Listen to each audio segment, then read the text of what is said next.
Bueno, entonces vamos a empezar con el Evangelio de Mateo hoy. Vamos a hacer el contexto histórico y literario del Evangelio según San Mateo. Bueno, ¿qué podemos saber del Evangelio de Mateo? Que es el más citado en los primeros siglos de la Iglesia, que a finales del siglo segundo ya existían los 4 evangelios y se decide agrupar los evangelios para ser leídos en conjunto y Mateo se pone de primero. Esto demuestra por qué es uno de los más citados en los primeros siglos, ¿no? Que demuestra como su importancia. Y su importancia se debe al carácter apostólico que tiene, porque ya hemos dicho, Marcos no llevaba nombre de apóstol, en cambio Mateo sí se consideraba por la tradición que había sido escrito directamente por uno de los apóstoles y también por el carácter catequético que tiene, es decir, tiene como una manera muy pedagógica de ser transmitido, muy catequético. Decíamos, por ejemplo, que Marcos era más de acción, en cambio Mateo lo que intenta transmitir es una catequesis, por eso está más a manera de discurso. En cuanto al contexto literario, vamos a ver que las fuentes del Evangelio, las fuentes que utiliza el autor, recordemos que ya existía Marcos y existía la fuente Q, que son los dichos y hechos de Jesús. Entonces, él coge del Evangelio de Marcos el argumento narrativo y la estructura básica, aunque hace algunas modificaciones importantes. También toma otra de las fuentes, o sea, recordemos que un evangelista toma todo lo que hay, la tradición oral, todo lo que hay y organiza, es un organizador, pero en este caso el evangelista hace algo como ya formal, que es una narración formal de la vida de Jesús. Entonces, la fuente Q, que son los dichos y hechos de Jesús, y como algunos escritos que ya habían un poco, digamos, como sueltos por ahí, pero que no estaban organizados. También toma una serie de tradiciones orales que no se encuentran en los demás evangelios. A esto se le llama material propio y viene de la tradición oral viva. Y sigue 3 patrones. Cambia el orden de los episodios de Marcos, que tiende a abreviar y estilizar relatos. También, por ejemplo, las historias de milagro de los capítulos del 8 al 9, y conserva con bastante fidelidad el tenor de las palabras de Jesús.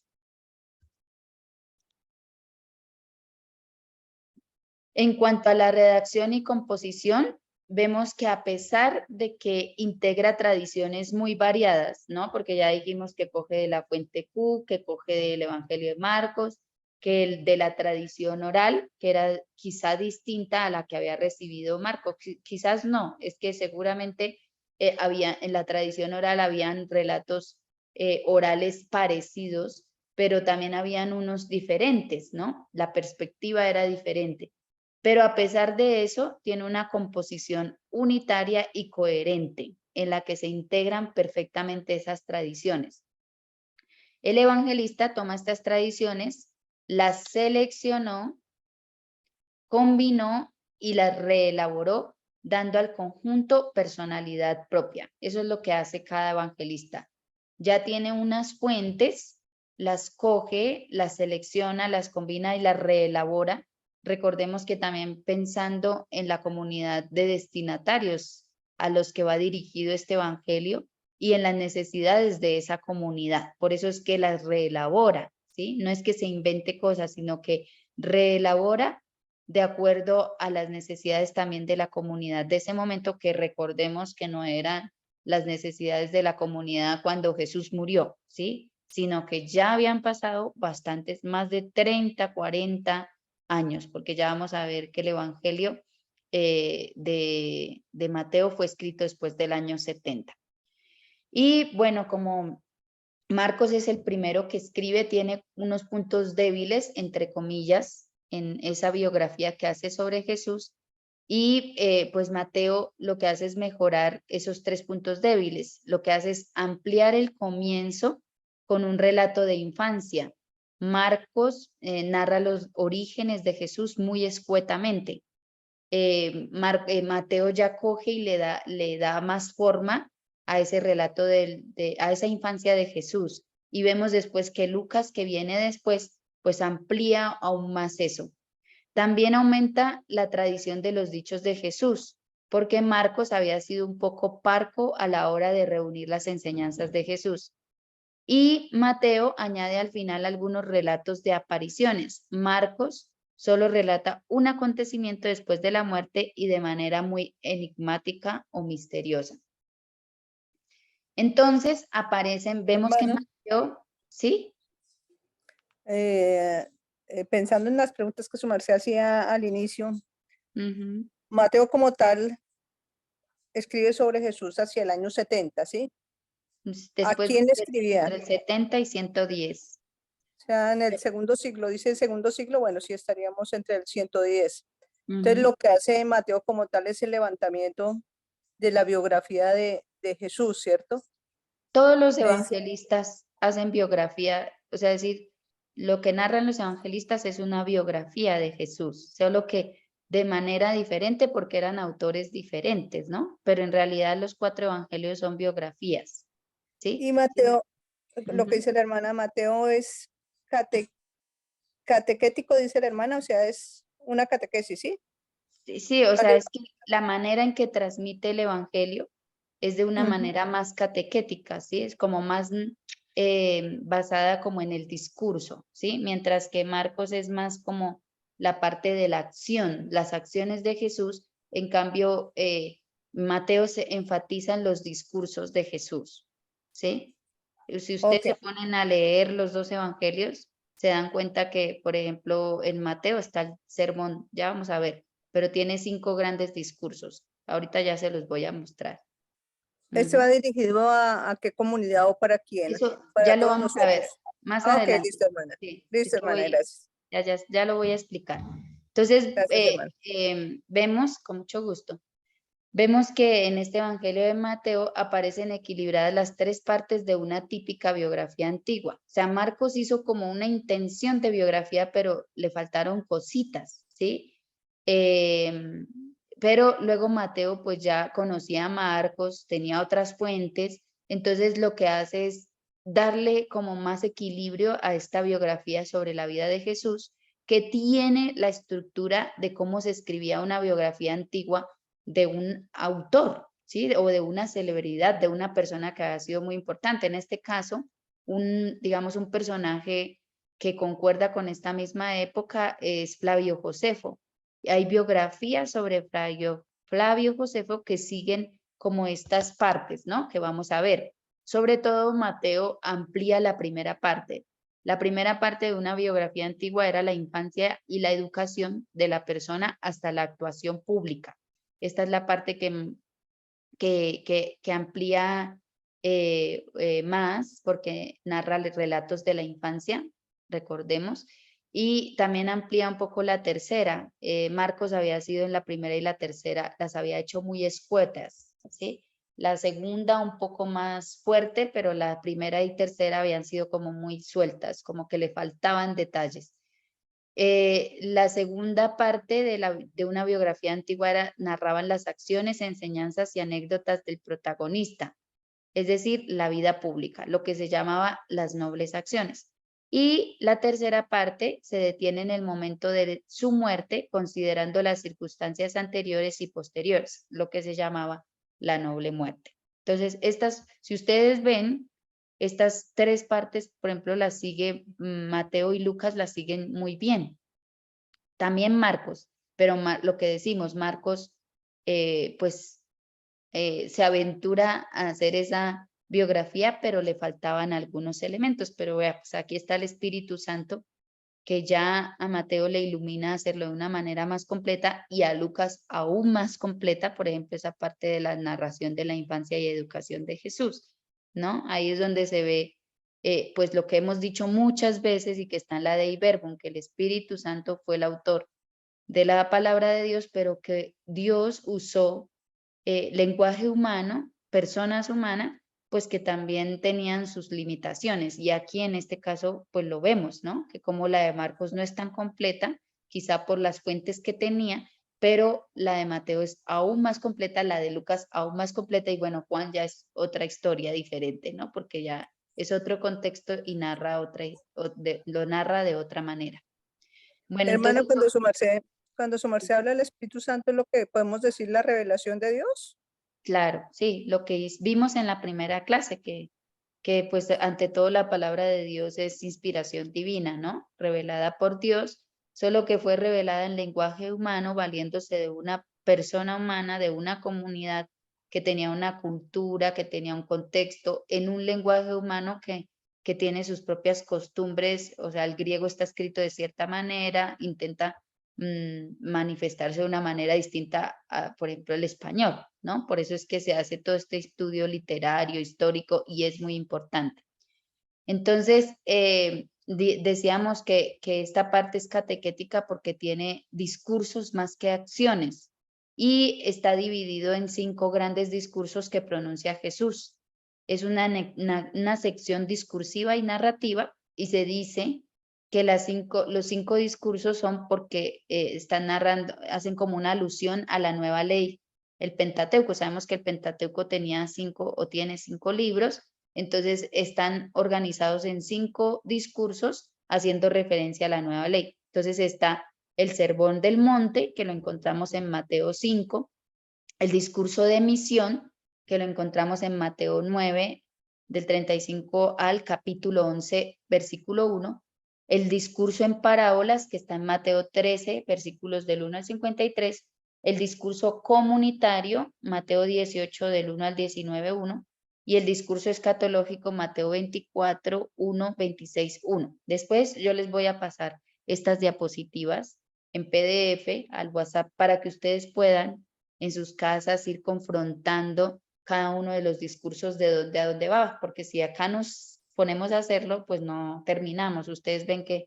este tema es bastante denso, y si me pongo a confrontar, a ponerlos a confrontar, pues no acabamos.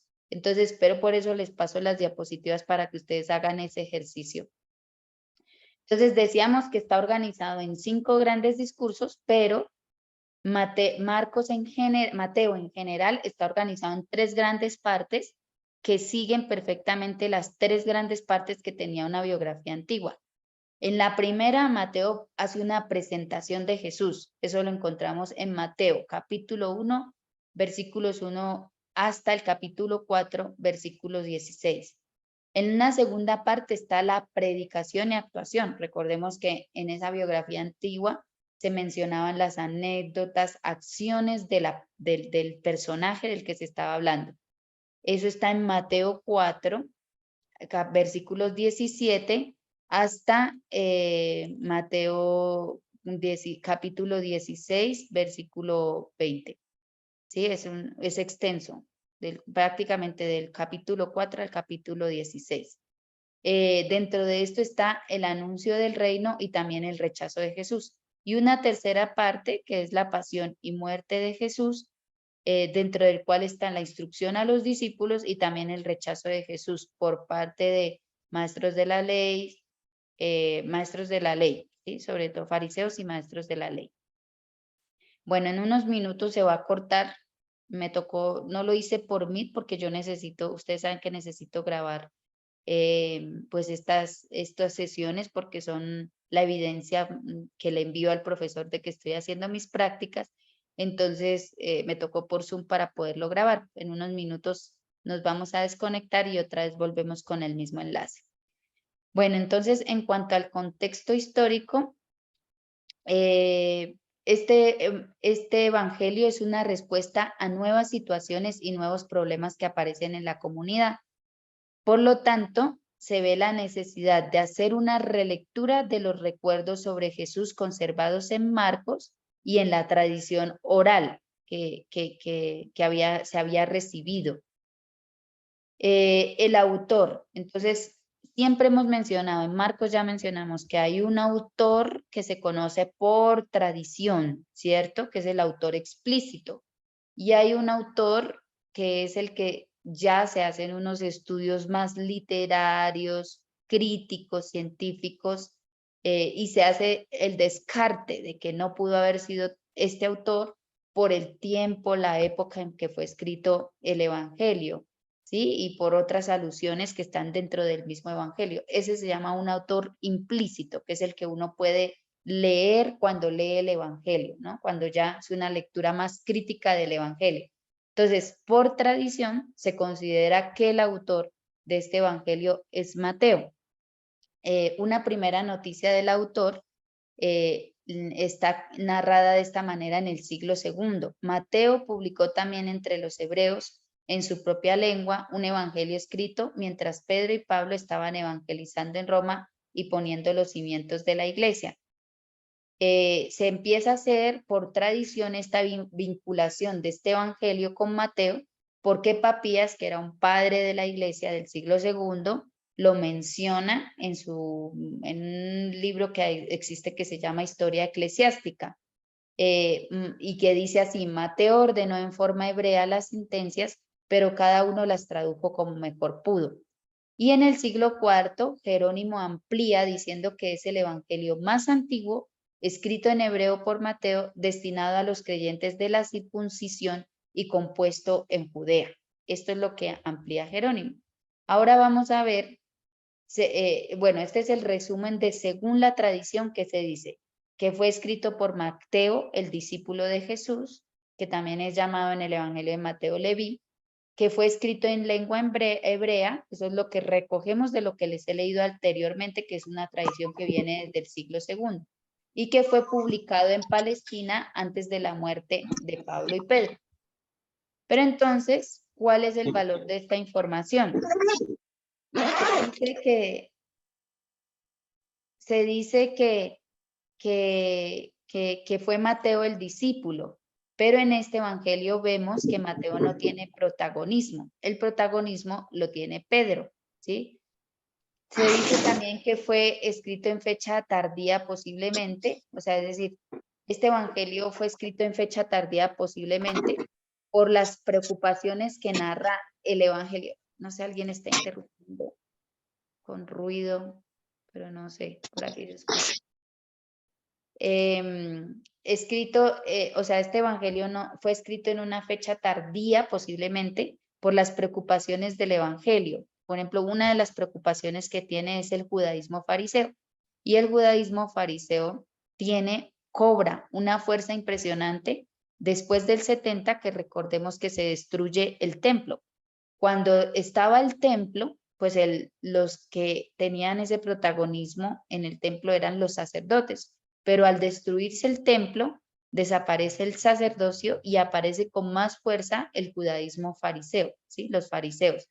Entonces, en el evangelio se nota una preocupación alta, se ve continuamente a Jesús discutiendo con los maestros de la ley, con los fariseos, esa discordancia entre uno y el otro. Por eso se considera que este evangelio fue escrito después del 70, entre el 70 y el 110, y por eso no puede ser Mateo el discípulo, porque para esas épocas Mateo el discípulo ya pues había muerto, ¿no?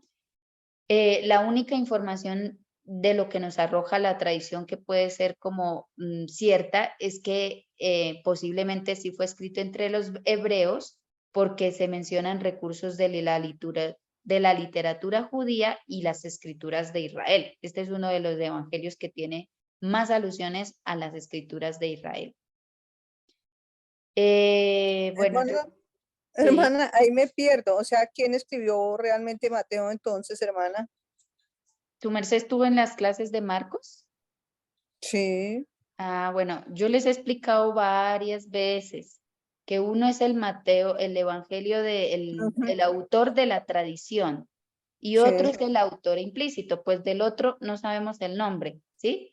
¿sí? O sea, no se sabe el nombre, pero se le llama autor implícito, que es, o sea, obviamente hubo una persona que escribió el Evangelio, ¿sí? Sí, Y a lo mejor ni siquiera solo una persona, sino que también le ayudó a una comunidad. varias Según la personas, sí. tradición fue Mateo, ¿cierto? Pero no pudo, pero las hipótesis, recordemos que en la Biblia se habla de hipótesis, ¿sí? Que tampoco es que se les ocurrió a los biblistas de la nada decir eso, sino que tienen su fundamento en el propio texto, en el lenguaje que utiliza, en el idioma en el que está escrito y en todo el, digamos, como el estudio científico de la Biblia. Entonces ya esta hipótesis nos dice que no pudo haber sido Mateo el discípulo, ¿sí? Porque este evangelio fue escrito en una fecha después del 70, ¿sí? De hecho se dice que entre el 70 y el 110, cuando ya Mateo, el discípulo, no existía, ¿sí? Fue un autor de segunda generación, se llama, es decir, que no vio a Jesús, sino que escuchó lo que Jesús hacía, o sea, de otras personas, lo que La los testigos tradición. oculares le transmitieron, eso sí, eso lo vamos a ver más adelante, quién entonces fue el autor, ¿sí? Mira, aquí está. Entonces, el autor implícito, que no sabemos el nombre y no sabemos quién era, pero que la tradición dice que es Mateo, pero ya, como esta es una clase profunda de Biblia, si esto fuera una clase, digamos, como sin base científica de la Biblia, yo les diría, no, es Mateo, ¿sí? Pero aquí no solo aprendemos, o sea, aquí aprendemos la Biblia, pero estamos aprendiéndola y así se me exige a mí en mis prácticas que sea un estudio de la Biblia, pero ya con base científica, ¿sí? Entonces no nos podemos quedar diciendo que fue Mateo, ¿sí? El evangelista, sino que ese es el que dice la tradición desde el siglo II, que es generalmente se alude a un personaje importante de la primera comunidad cristiana para darle autoridad al evangelio entre la comunidad, ¿sí? Y eso pasa, yo ya les he explicado a ustedes varias veces que eso pasa también con Pablo. Por ejemplo, no todas las cartas fueron escritas por Pablo, las que se dice que son, hay unas bueno, que de hecho no fueron escritas por él, sino dictadas o que fueron recogidas de lo que él decía, pero hay otras que ya Pablo había muerto cuando se escribieron, pero se les aluden a Pablo para darle autoridad frente a la comunidad y porque siguen en cierta manera las enseñanzas de Pablo, pero ya no fueron escritas por Pablo. Lo mismo pasa con los evangelios, también se le da un nombre, el nombre de un autor importante, de un personaje importante para las comunidades cristianas que existían en en el primer siglo o en la época de Jesús, un apóstol en este caso, para darle autoridad a lo que estaba ahí escrito frente a la comunidad, ¿sí? Entonces, el autor que preguntabas era un discípulo de origen judío, o sea, era una persona de origen judío perteneciente a la segunda generación. Ya dijimos, la primera generación fue la que vio y oyó a Jesús, la que la conoció. La segunda generación fue la que recibió de los testigos oculares la tradición, ¿sí? Entonces, había conocido a Jesús por lo que le habían contado, que conocía bien la lengua griega. Entonces, por ejemplo, el Evangelio no está escrito en hebreo, está